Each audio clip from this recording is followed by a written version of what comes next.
Assalamualaikum warahmatullahi wabarakatuh. Selamat pagi, salam sejahtera bagi kita semua. Pada hari ini di pertemuan ke-7 kita masih membahas mengenai balok Gerber.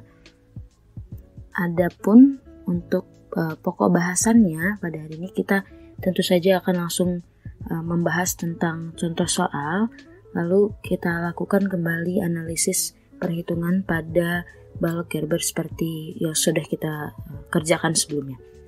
Untuk itu sebelumnya silahkan Anda simak video berikut ini mengenai balok Gerber.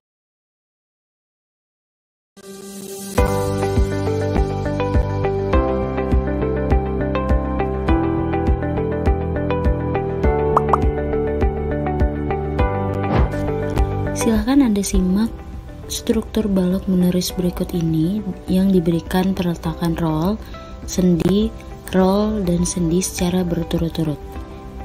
Pertanyaannya adalah, apakah struktur gelagar ini merupakan struktur statis tertentu atau struktur statis tak tentu? Mengingat bahwa yang dikatakan struktur statis tertentu adalah jumlah degree of freedom atau derajat kebebasannya maksimal 3. Dan jika Anda semua melihat struktur gelagar pada video berikut ini, dapat kita ketahui bahwa jumlah derajat kebebasannya adalah 6. Maka, gelagar pada video ini dapat disebut sebagai struktur statis tak tentu.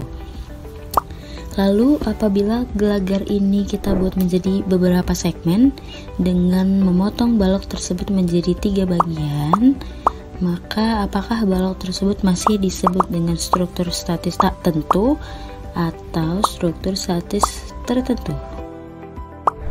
Apabila balok menerus tadi kita potong menjadi 3 bagian, kemudian pada bagian kedua kita berikan tumpuan, yaitu tumpuan sendi internal, sehingga ada yang namanya struktur penumpang dan ada yang namanya struktur utama.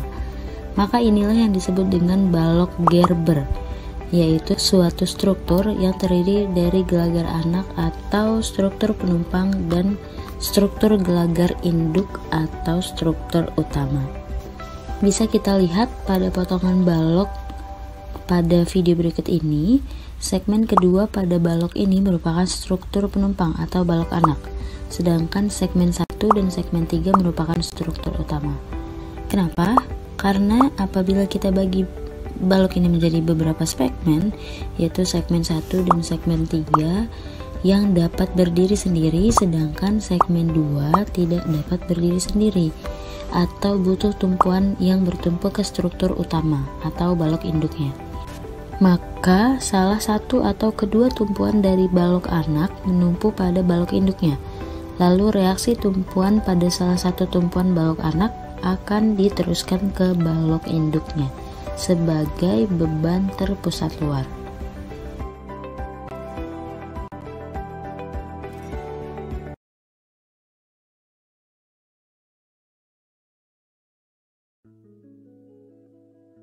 Langsung saja Anda simak contoh soal berikut ini.